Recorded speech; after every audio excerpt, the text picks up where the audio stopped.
What's going on, guys? Welcome back to the channel. I got some news. We got my version of the Dream Garage completed.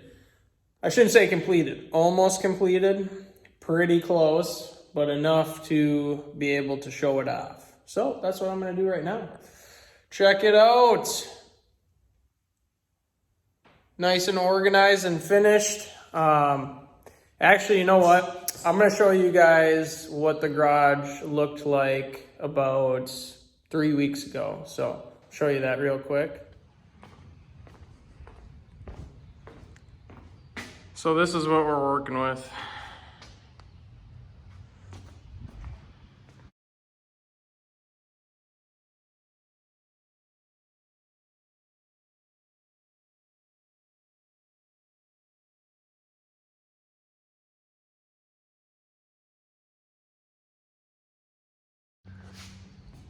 Another non-common wall, not finished. Did come with some outlets, but here's the plan. I don't know if you guys can see this. I started sealing the floor and the entire floor in here. We're going to epoxy. And when I say epoxy, I'm not talking about the Rust-Oleum kits. I'm talking about a commercial grade. We're gonna etch the floor. We're gonna wash. So now the garage looks a lot different. So we're gonna go through and I'm gonna show you how I built literally my perfect ideal garage setup for $3,000. Yep, $3,000, no more. It'd be hard to do it for less because I was really cheap about it. But it does not take thousands and thousands and thousands of dollars to get your garage where you want it to be. And let's go over and I'll tell you what I did. All right, we're gonna start with my favorite part. Favorite part of the garage. And that is the floor. So this floor was bare concrete. It was new concrete because this was a new construction house. And so my main priority was to not have a floor that had oil stains all over it and just constantly looked like ass, basically. So the most expensive part, I would say most expensive single part of this garage build was the floors. And the reason why is because I did not go to Home Depot and just buy, some basic floor epoxy that you roll on. I wanted something that was heavy duty, that was commercial. So what I did is I got a quote on what it would be. This is a 30 by 24 three-car garage. And the quotes I was getting was somewhere around like $4,000-ish to, to cut the floor, put the epoxy down, seal it, etc. And so I started looking around for the best options as to what to do for the floor. And what I figured out is that there was a company called Spartan Epoxies. So Spartan Epoxy sells commercial floor epoxy, and they actually sell it in kits, like DIY kits that people can buy and apply themselves, or that commercial contractors can buy and use. And a lot of the work they do is more like custom work, like they do a lot of countertops and walls and stuff like that. But long story short, they were the real deal when I was looking at the prices. And I kind of figured that because just the kit to do this floor, in here was colossally expensive. Just in materials to do this floor, the right way that I wanted to do it, which was primer down first, epoxy for the top coat, and then a urethane sealer over all of that. And just price for the materials was about $1,000. So I actually, and I'll show you an example here. I did the epoxy floors, and I bought a, well, I didn't buy it, so I'm not going to get into all the drama behind it, but essentially I ended up getting 2 3-car garage kits, and that's what I ended up rolling with instead of using the primer and then putting the epoxy over it. So long story short, this epoxy is super thick, okay? Thick enough to the point where all of the creases in the floor, the actual seaming joints, are completely filled in, and the epoxy itself, here's a perfect example because I already have scratched it. That is literally close to a 1/4 inch gap in the floor right there, which is how thick the epoxy is. Now, it was an absolute chore, and there are imperfections in the floor, especially when you get into sunlight, you can see it. But I wanted to do it myself. I wanted to save the money. So long story short, after buying $200 worth of bulk flakes because I wanted complete flake coverage, $1,200 worth of materials for the floor. So the next thing obviously was, after the floors, I had to figure out how to finish the garage. So what I did is I bought this composite like fiberboard type material from, I'm up in the Midwest. It's Menards up here. You guys might have something different where you live. But this stuff, after putting the sheetrock up, which yes, I spent about, what was it? I don't know, a few $100 in sheetrock. If I had to guess, I would say it was like $250 worth of sheetrock. Sheetrocked and insulated the walls. Sheetrock, insulation, and these walls at $18.99 per panel. On top of the $1,200 for the floors, this was another $1,200 sheetrock, insulation, walls, the whole works, okay? So $2,400. Now, that also includes, I bought, it's actually edge trim for carpet. And what I did is I ran that along the top, give it a nice kind of stainless look around the perimeter of the top of the garage. So I got that all done. And yeah, installing it was not fun whatsoever. Aside from that, air compressor, bought a Harbor Freight McGraw 21-gallon. In hindsight, if you're gonna do a lot of work like I do, not the best compressor for it, but works very well. So I'm gonna include that even too in it, right? Compressor, reel, everything to attach it was like another $400. Then I spent about $120 on all this edge trim that goes along the bottom, as you guys can see over there, all the way along the bottom. Bunch of spray foam I bought to insulate the doors. Yes, that is carpet thrown up there. It's the way I wanted it. Bought some racks for it. And then all this shelving I bought for literally $250 on Amazon, and I got 1, 2, 3, and then I got 2 more downstairs in my basement, which was a smoking deal. Beyond that, I already had the box, or my boxes, excuse me. The lift I'm not going to include in finishing the garage because it's not really part of finishing a garage. But this bend pack lift is $2,500. It's a 6XP scissor lift. It makes me significantly more money than what I bought it for, which is the whole purpose. So just to kind of give you guys an overview, I did also install my own electrical. I added an outlet there. That's a 30 ampere, so nice and big for plugging the lift in, make sure we're not running into surge issues. I got a 230 there, as well as over there. That one is made so I can have a welder in here, which I will be getting a welder soon.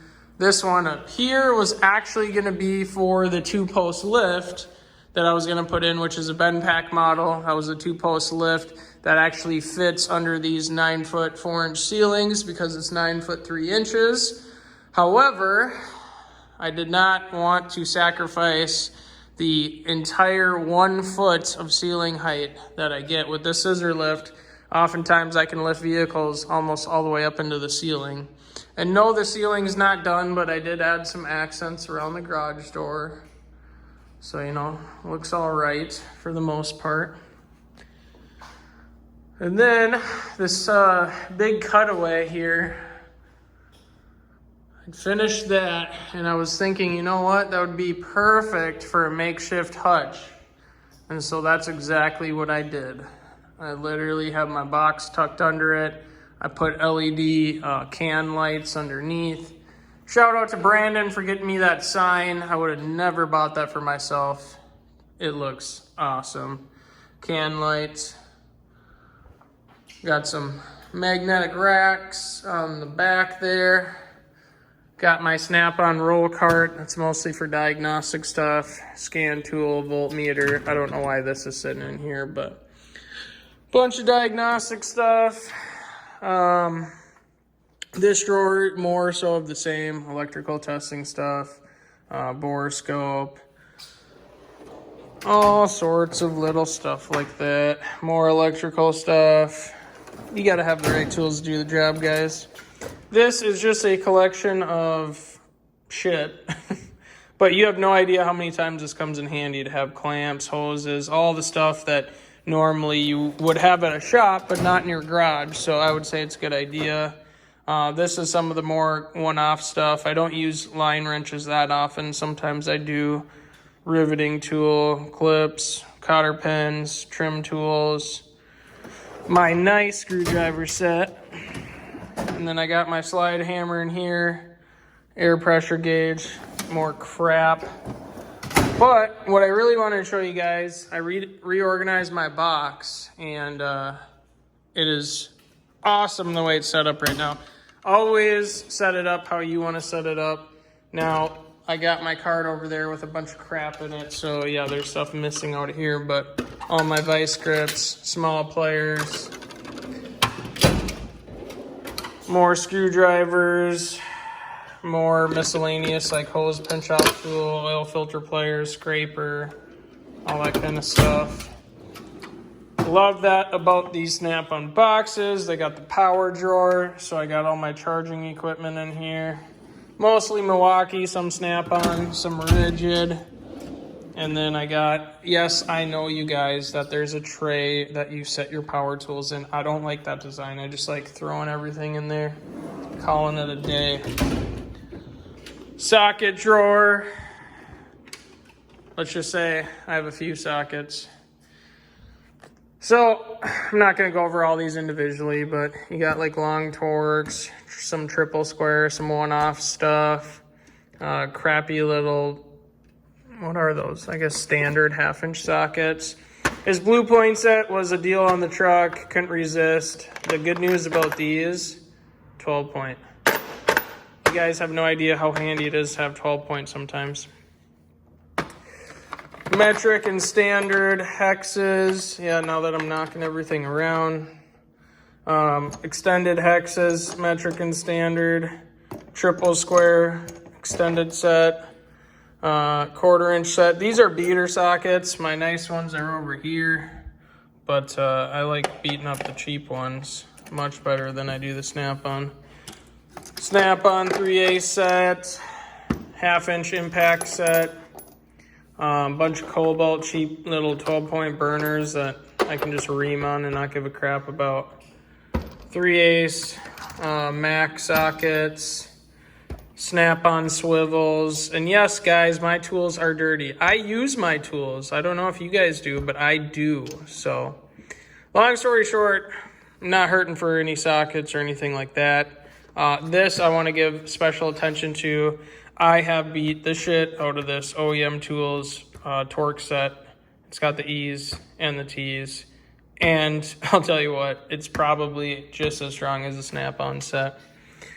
So there's that drawer.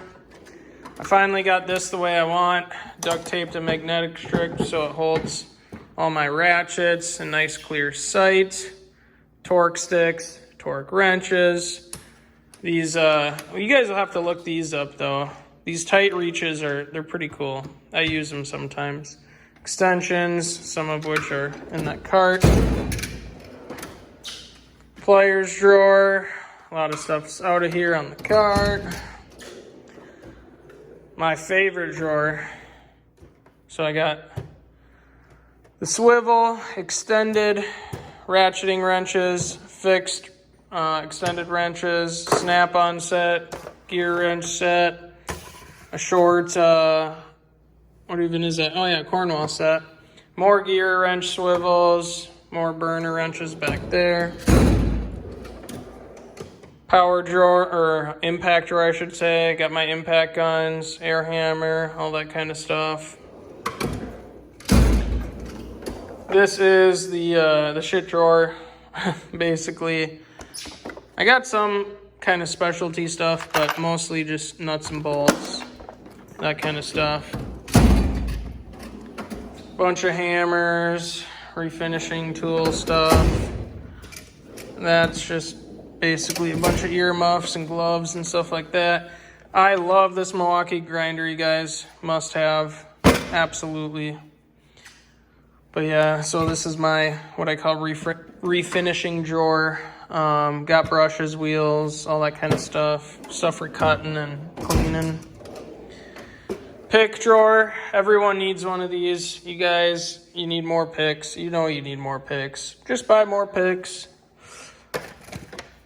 Same with the trim tools, that kind of stuff, or clip tools, I should say. Everyone's got one of these drawers in their boxes. It's like that slim drawer you set your keys in, and you set smaller stuff in, like, you know, electrical pin tools. And then over time, you end up stacking receipts in there, cash, all sorts of just absolute crap. And then anytime you go to look for anything, you got to like shuffle through everything to find it. You guys know you have one of those drawers if you're a mechanic. And if you don't have one of those drawers, you're probably not a mechanic. But yeah, that's kind of the box setup in a gist. Obviously, you're not really a technician or a mechanic if you don't have specialty tools. So, huge tap and die set, ball joint, cam holding tools, bunch of miscellaneous specialty tools I got sitting up there. Welding mask, got all my chemicals finally organized. So, you know, brake cleaners, penetrating oil, all sorts of stuff like that. So, yeah, she's coming along.